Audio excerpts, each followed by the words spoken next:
Thank you, Sheila, for that nice introduction. And thanks all of you for coming out here this morning. The way I'm starting to approach this campaign more and more, I think, from the start, but even more recently, is kind of like I'm interviewing for a job. So that's basically what I'm doing. I've certainly interviewed a lot more people over my 31 years of manufacturing experience than I've myself been interviewed, but now the tables have turned. So the first thing I'd like to point out is, literally 16, 17 weeks ago, I'd be much more likely sitting in your seat listening to some guy trying to tell you why you wanted to get a particular office than being up here being that guy. So the questions I'd be asking is, who is this guy and why is he doing it? So let me give you just a little thumbnail sketch in terms of who I am. From a family standpoint, I've been married to my wife Jane 33 years. We actually had our anniversary at an event on Friday, so 33 years happily married. I have 3 adult children. All 3 of them went to UW-Madison and had a really good time down there, probably too good a time. But my personal background is I've always worked. I mean, as a kid, I shoveled. I'm originally from Minneapolis, and so we had a lot of snow when I was growing up. So I shoveled snow for a couple extra bucks. I mowed lawns. I caddied. I had a paper route. Both of my parents grew up on farms in Wells and Mapleton, Minnesota. All my aunts and uncles were farmers. So during the summertime, I'd go down there for a week or two, and I worked on the farm. I baled hay, I milked cows, I did the chores. So I understand what a farm life and farm tradition is. At the age of 15, I started my first job at Walgreens. I was a dishwasher. And over the course of that year, I became a soda jerk, then finally a fry cook, and then night manager before I reached the age of 16. One story I kind of like to tell, I started at $1.45. And when they finally made me night manager, they increased my pay to $1.60, and I'm going, yes, they're really recognizing my achievement. A couple months later, I found out they just increased the minimum wage. So I kind of shrunk the head down. I gained early acceptance to the University of Minnesota, so I was able to skip my senior year so I could work full-time while I took night courses at the University of Minnesota. I virtually worked full-time all the while I was getting my degree.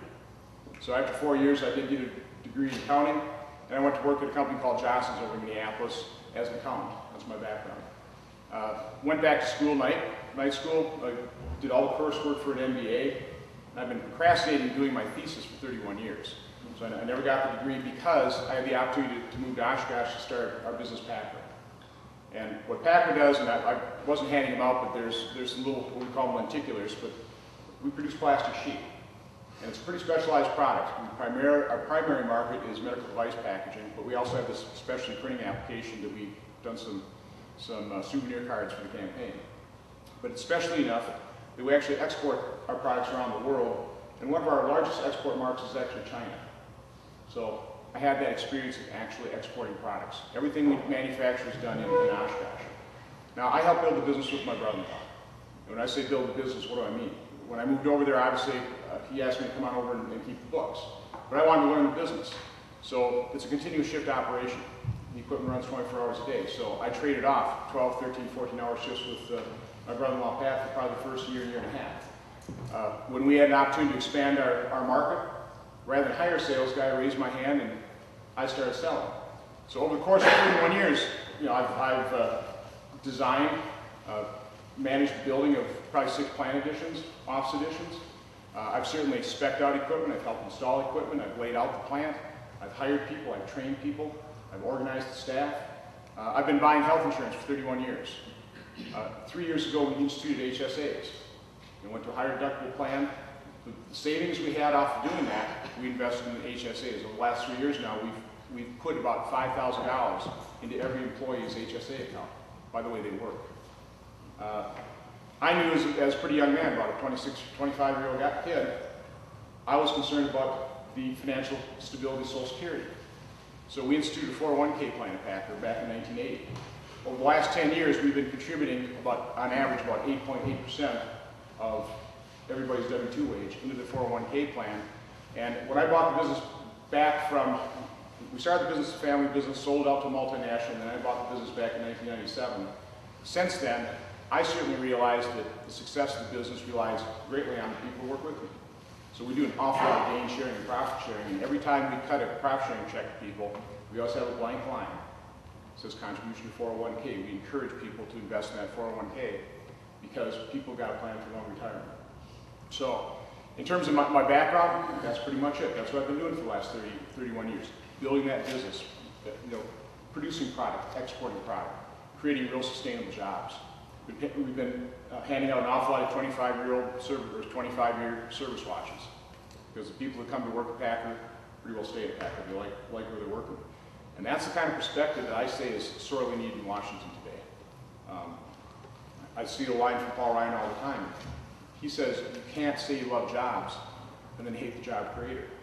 And that's, to a certain extent, one of the attitudes in Washington. And when you've been operating in the private sector for 31 years, one thing you do get a pretty good sense of is the wonder and the power of the free market system. I mean, that's what guarantees the lowest possible cost, the best possible products, and the highest level of customer service. I understand that. We need that perspective in Washington if we're going to grow this economy. But the reason, the final straw that I got in this race, really was when they passed the health care bill. Otherwise, I'd still be sitting on the sidelines, quite honestly, just shaking my head watching this government as she was talking about spending $1.5 trillion, $13 trillion in debt. But when they passed that health care bill, I view that as the greatest single assault on our freedom in my lifetime. Nothing's even been close. And the reason I say that, kind of my own, why that's so dear to my heart, is my first child, my daughter Carrie, was born with a very serious congenital heart defect. It's called transposition of great arteries. Her aorta and pulmonary artery were switched at birth. So the first day of life, she was rushed down to Milwaukee Children's where a wonderful man, Dr. John Thomas, saved her life at 1:30 in the morning. 8 months later, another wonderful man, Dr. John Foker, totally reconstructed the upper chamber of her heart. Now, her heart is backwards right now. It operates backwards. But the good news is she's 27 years old, and she's a nurse herself in a neonatal intensive care unit. She was inspired by her doctors, and she knew she could provide inspiration to parents like my wife, Jane, and I, operating in that venue. So that certainly taught me. The reason we were able to give Carrie, my daughter Carrie, a chance to full life is because I had the freedom to seek out the best medical treatment, the most advanced surgical technique to give her that full chance. And it's also because we have a free market system that actually advances medicine. I primarily sell in the medical device field. I realize that it is America where medical miracles are created.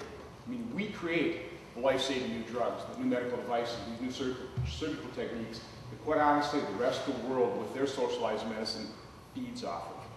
And that's what's at stake. I don't think there's any question in terms of what this healthcare plan is designed to do. What Russ Feingold absolutely wants is a single-payer, government-run Canadian or British-style healthcare system. And it's not a mystery in terms of what that results in. It rations care. It's the only way government can control costs is to ration care, particularly with the elderly. It's going to lower the quality of care, and if it doesn't totally destroy innovation, it's sure going to stifle it. So from my standpoint, that's the freedom aspect of that healthcare bill, but it doesn't stop there. I certainly do not believe this thing's going to be deficit neutral. I think it's going to be a huge budget buster. And that's going to be heaped on top of what we're already talking about, a horribly broken budget. John McCain was absolutely right. We are committing intergenerational theft. And that is totally immoral. That's wrong, and it's got to stop.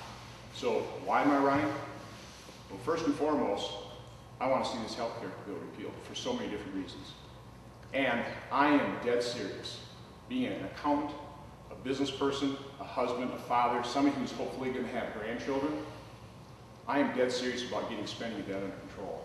And I don't think we've got the characters in there right now simply don't take that to heart. So that's kind of the nuts and bolts, the two main reasons. I do kind of like putting why I'm running in a slightly larger context. I am 55 years old. I grew up in America that valued hard work. Actually celebrated success. Remember that when somebody was successful, you tell your kids, hey, you be like that. Aspire to be like that. Now we demonize those folks. That's what they're doing. That's how I kind of stepped up to the plate here. I gave a speech at the Tea Party in Oshkosh because they were beginning to demonize doctors in order to pass this health care bill. I wouldn't stand for that. So what I've noticed over the course of my lifetime is first just kind of a slow but steady drift. And now I'd argue in the last 18 months, just a lurch toward a culture of entitlement and dependency. And that's simply not an America that I recognize. It's not an America that's going to work. I really do. I've got a very strong sense in the span of human history This 234-year-old experiment we call America, it is something incredibly precious. It's incredibly precious, and it's exceptional, and it's being squandered. It's certainly why I'm stepping up the plate to do what I can to save it. So, I mean, if there's just one little phrase that typifies why I'm doing this, and I'm hoping and praying that we haven't grown so cynical in this country that this doesn't resonate. But I'm running for the United States Senate because I believe we're losing America. And I'm just one guy from Oshkosh, one husband, one father, and I think you guys are probably here because you agree. And you're not willing either to. I'm not willing to let America go without just one heck of a fight. And that's why I'm doing it. So, God bless you for coming out. Please get involved. We have got to mount a grassroots effort. We've got to get committed and involved, unlike we've ever gotten involved on the conservative side here before. I mean, we've got to out-organize these community organizers because we're fighting for our fundamental freedom. That's what's at stake in this election. It's incredibly serious. I figure we have a couple elections here. We better make great strides, great gains in this one, and we better find one heck of a good presidential candidate so that we can retire. And we need to retire Russ Feingold this time, and we need to retire President Obama in 2012. So.